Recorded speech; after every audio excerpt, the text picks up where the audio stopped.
What's up guys, welcome back to TV Electric. Today we're showing you a new Supermoto set and we're gonna be showing you how to install it on a E-Ride Pro SS 2.0. So these are a budget-friendly Supermoto 17-inch wheel set.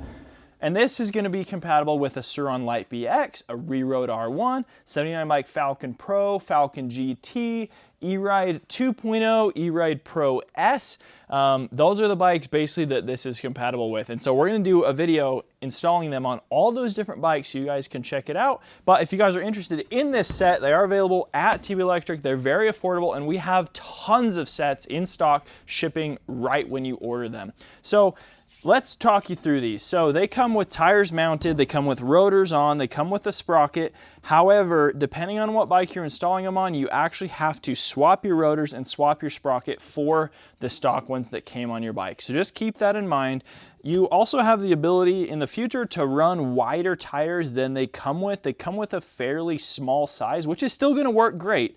And these are a budget-friendly option. But in the future, if you wanna go fatter on your tires, you can do that. And depending on how much fork clearance you have, that's also gonna allow you to go wider depending on what fork model you have. So to start, on the E-Ride 2.0, we are gonna be using the stock rotors and sprocket from this bike. Because this bike has 220 mil rotors from factory instead of the smaller 200 that comes on these wheels, we want to use the stock ones because they are better. Also, the difference is in gearing. And so this sprocket is much smaller. This is a 42 tooth. Stock on a 2.0 is a 55 tooth. So there's a huge difference there. Now, you could use this stock sprocket if you want to cut your chain down shorter. What that's going to do, running a smaller sprocket, is you're going to get potentially a little bit more top speed, but a lot less torque. And so in my opinion, I think we should just swap to the OEM sprocket, leave our stock chain, and just keep it as is. So to start off, we're going to remove both the rotors and the sprocket from these wheels, and then we'll show you guys how to install them.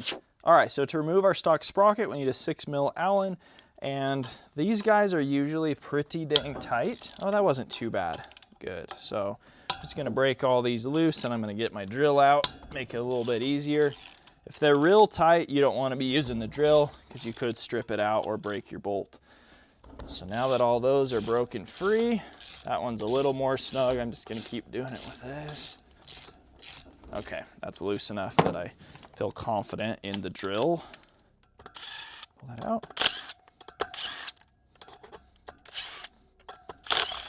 Okay, we'll set all those bolts aside, take our sprocket off, blow all the Loctite out. Okay, and we're just gonna rotate it around, take our rotor off. For the rear rotor, it is a Torx T30. It's very important that you use the exact correct size. We don't wanna strip these as either. Go ahead and get them all broken free.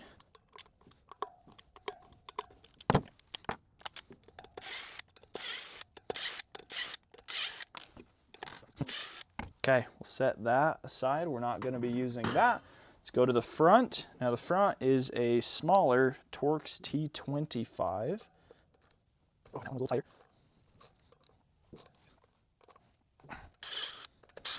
Now keep these bolts in separate piles. They are different sizes.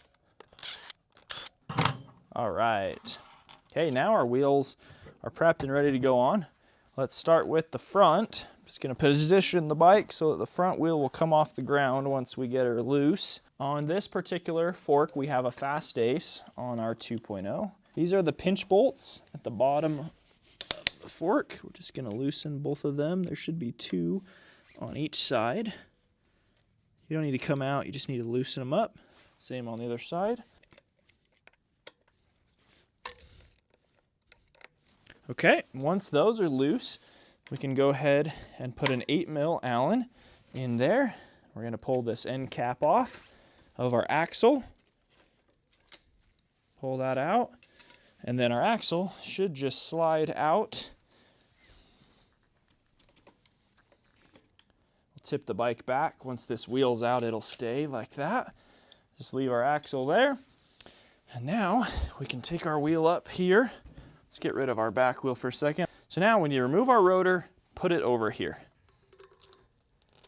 Same Torx T25.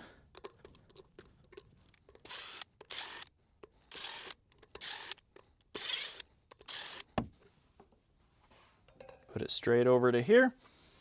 And these are the same bolts. So you can use whichever ones you want.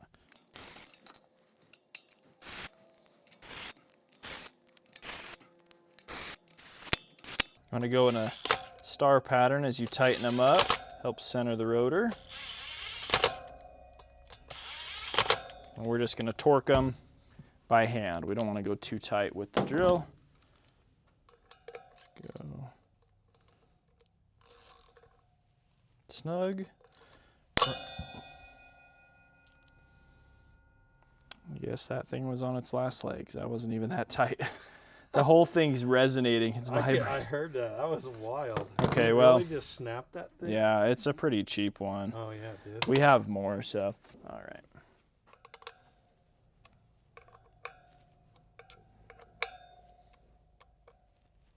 Just double check that one. It was good. Okay, our wheel is ready to go on. So this bad boy is just going to slide right in. You can just use the same wheel spacers that it came with, or you can use your stock ones, whichever you prefer. They're the same. Slide our axle back in. Just got to get everything to line up. Perfect. Now it's going to drop down there. It's going to look small compared to the stock wheel because these are 17s instead of 19s. Now we'll get one 8 on this side, and it's good to put another 8 on the other side because there's 2 nuts with an axle, so we need to kind of tighten them opposite at the same time. We're just going to hold one, twist the other. That should be plenty tight. And now we'll get our 5 and get our pinch bolts at the bottom. Just go, you tighten one, and you tighten the other, and you go back, tighten the first one again, and you go back to the other one, and by then you should be good. They don't need to get whaled on too tight. Same on this side. Okay, one more check. Okay, now let's go ahead and pump this wheel up while we're down here. We got our trusty little electric pump. You can get a version of this at TB Electric as well. Super handy. I haven't used a floor pump or an air compressor in years because I've been using these. We're gonna put 30 PSI in there and call it good. All right, let's get our back wheel removed. This is gonna be a pretty simple process as well. We're gonna put a 6mm Allen on this side. We're gonna put a 17mm socket on this side.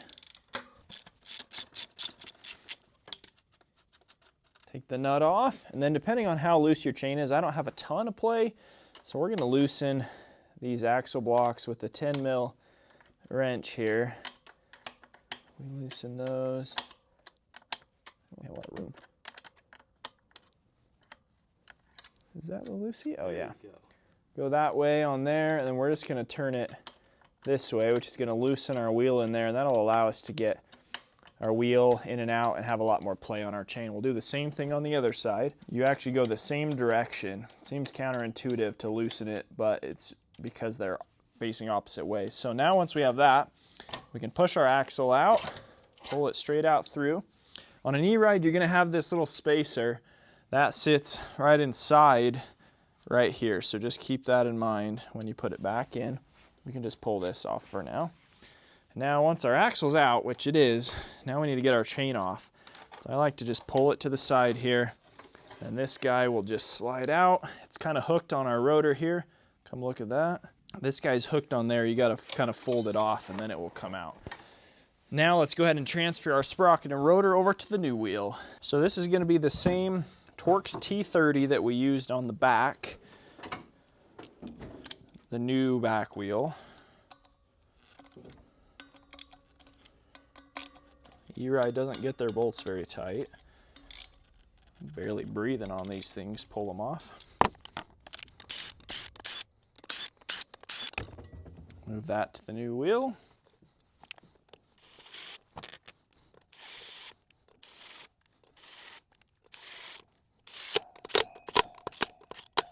All right, then we'll just torque them all by hand again, going in a star pattern. Okay. Then on the back wheel, you need to swap your wheel spacers. And I just like to make sure and check for grease in there. It doesn't look like we really have much, so we're gonna put some grease in there. Get you some good waterproof grease. We have this for sale at TB Electric if you guys need any. Go ahead and put that in there. Perfect. Now we'll pull out our spacer, pop that in there. Make sure you get the right sides on. The rotor side needs to stay on the rotor side. Now let's flip this wheel around and pull our sprocket off. Let's see what size. Torx T45. Again, very important you use the correct size.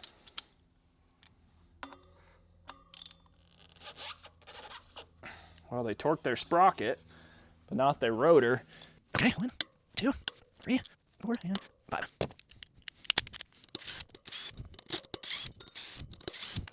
Okay. All right, guys, we just ran into an issue running this on a 2.0 with their new Torx bolts. They are actually too long. See how they're quite a bit longer than the bolts that came with the wheels, so we are going to be using these ones. They actually bottom out and run into the hub. So we'll swap back over to our 6mm Allen bit, and we are going to use the stock hardware that came with our new Supermoto wheels. That goes right on. That should work just fine. Okay, and then we're going to steal our wheel spacer again and put more grease in there.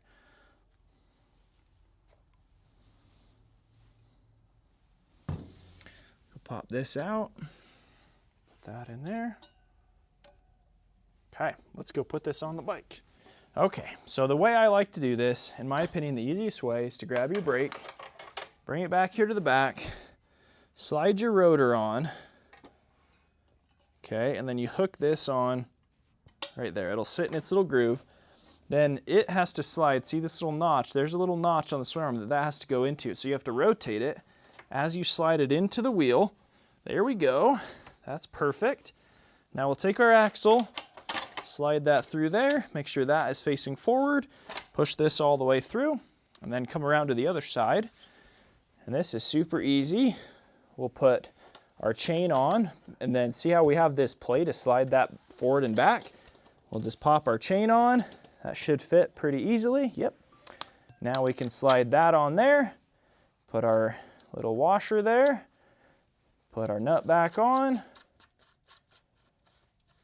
Perfect. And now before we cinch that nut tight, we're going to tighten our axle blocks back down. Now we adjusted these about 3 turns or so to loosen our chain. So I'm going to go back 3 turns towards tight and do the same on the other side. Now again, you just go the same direction. Now I'm just going to check, make sure our wheel looks straight in there. It's looking really nice to me. Looks good and straight. And so now we'll know we're good. Looks like our chain tension is about perfect. So we're going to tighten up our little lock 10 mils here. So go down just like that. We'll do the same on this side. Let's give those a couple of quarter turns. Cinch those down. Now we'll put our 6 back in here.